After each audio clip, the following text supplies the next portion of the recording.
Coucou les lecteurs et les lectrices, j'espère que vous allez bien. On se retrouve aujourd'hui pour parler bouquins et comme c'est l'été, j'ai choisi un bouquin qui parle de l'océan, la plage et le soleil. C'est le premier roman de la nouvelle trilogie de Alexiane de Lys qui s'appelle 200 d'écume et de glace, tome 1 Métamorphose, aux éditions Michel Lafon.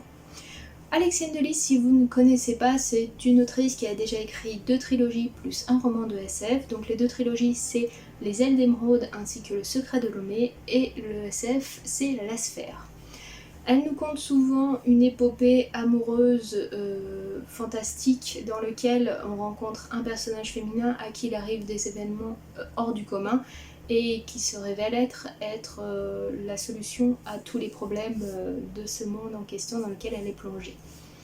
J'avais adoré Le Secret de Lomé, j'avais envie de me plonger dans cette nouvelle histoire pour y découvrir un nouvel environnement, un nouveau personnage principal et autres, et je n'ai pas été déçue. Comme je n'ai pas le roman là chez moi, je vous montre la couverture juste ici qui est juste sublime avec cette jeune sirène en fond, les cheveux dans l'eau et les coquillages, elle est magnifique.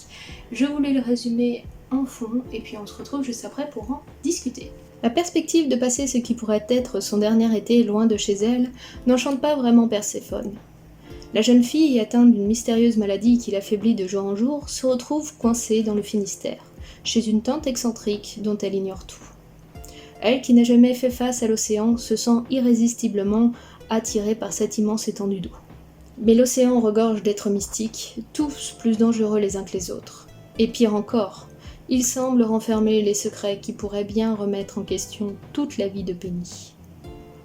Découvrir qui nous sommes, jusqu'où êtes-vous prêt à aller pour découvrir qui vous êtes réellement?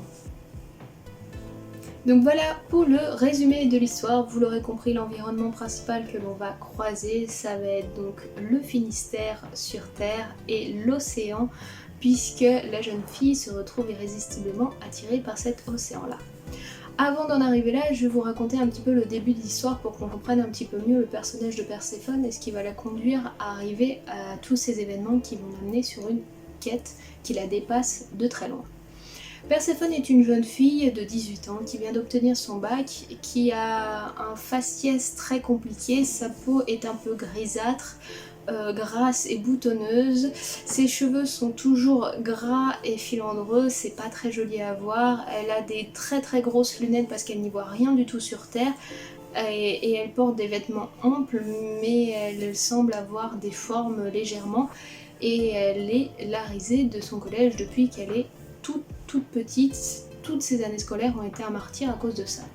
En plus de ça, elle a une maladie en fond qui la ronge de plus en plus tous les jours, au point où pour elle, elle arrive à son dernier été, elle ne passera jamais la fin de cet été-là pour partir dans des études supérieures, et donc décide de profiter de son été tranquillement en mode Netflix et chill chez elle, sans qu'on l'embête sur quoi que ce soit.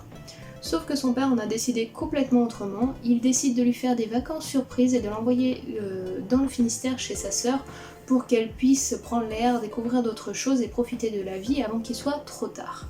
La jeune fille est un peu dépassée par les événements, mais son père ne lui laisse pas le temps, il la met dans le train et elle est partie pour chez sa tante excentrique qui étudie donc le fond marin et les créatures de l'océan.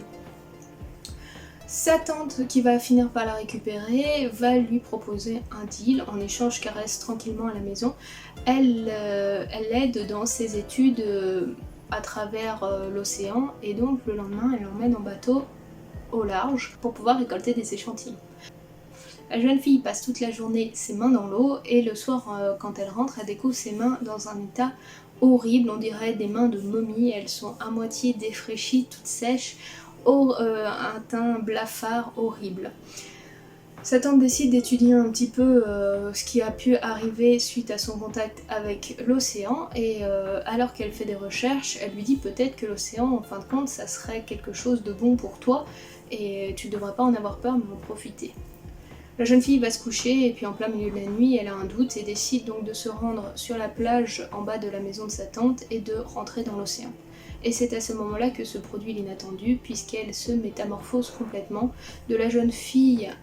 blafarde, un petit peu reclus sur elle-même, les cheveux gras, boutonneuses, elle se retrouve transformée en une très belle jeune femme, métisse, à la peau au chocolat, aux grands cheveux ondulés noirs et épais qui lui tombent partout sur le corps, et à la peau fine, aux traits fins, et elle a vraiment perdu du poids littéralement, puisque en fait toute sa peau avait créé une carapace que l'océan lui a permis d'évacuer. Je vous en raconte pas plus, mais voilà pour le début de l'histoire où on découvre donc un personnage qui a quand même vécu difficilement toute son adolescence dû à un faciès un peu compliqué et à une maladie qui l'affaiblissait tout le temps de plus en plus. Elle va se retrouver métamorphosée, elle va avoir du mal à comprendre tout ça, mais elle va accepter ce qui lui arrive tranquillement, sauf que avant qu'elle ait eu le temps réellement d'en profiter, les événements vont se chambouler et la jeune fille va se retrouver à être enlevée pas par n'importe qui, mais par un Mary Morgan, qui n'est autre qu'un triton du clan des sirènes de Bretagne. Là, elle va y découvrir beaucoup de choses et d'autres, et elle va nous accompagner dans ses différentes découvertes, à travers ses peurs, sa propre perception, qui elle est vraiment, comment peut-elle respirer sous l'eau, pourquoi on l'a enlevée, qu'est-ce qu'on attend d'elle, enfin bref, pas mal de choses. Elle va y découvrir aussi un océan à la fois fantastique et dangereux, et on va l'accompagner tout le long de son aventure, en tout cas jusqu'à la fin du premier roman. Premier roman qui fait quand même 500 pages, donc ça fait déjà un sacré pavé pour démarrer une trilogie. J'espère que la suite sera pas plus longue parce qu'après ça va vraiment faire des sacrés pavés pour découvrir l'histoire de Perséphone. Pour en revenir au livre en particulier, alors j'ai vraiment adoré l'histoire, je préfère ce personnage-là à celui de Lomé parce que c'est un personnage qui a vécu des doutes, des troubles et autres, qui a cru se voir mourir et qui du jour au lendemain, par un miracle, retrouve la vie. Elle a la curiosité et l'intelligence, elle est à la fois empathique et à la fois elle peut avoir des excès de colère ou autre, mais ça a un effet sur elle qui est un petit peu destructeur. Donc elle apprend à gérer toutes ses émotions, tout son apprentissage, elle découvre que sa vie s'écroule comme un château de cartes parce que c'est pas du tout ce qu'on lui avait conté jusqu'ici, mais elle a le courage et la force toujours d'aller plus loin pour le bien-être de ceux qu'elle aime. Et ça, c'est très agréable à suivre et autres. Petit bémol, alors je ne sais pas si ça vient de moi ou si ça vient du fait que j'ai lu Le Secret de Lomé et que la trame principale suit exactement le même parcours, mais je trouve que tout ce qui est fait un petit peu en mode indice ou autre est vraiment trop accentué pour qu'au moment où on ait la révélation des choses, bah en fait on s'y attendait depuis très longtemps parce que bah c'était trop mis en avant pour passer comme un petit indice discret sur le fond de l'histoire. Donc ça c'est un petit peu dommage parce qu'effectivement quand on arrive au bout et qu'on a les grosses révélations on dit ah bah ouais mais je m'en doutais un petit peu.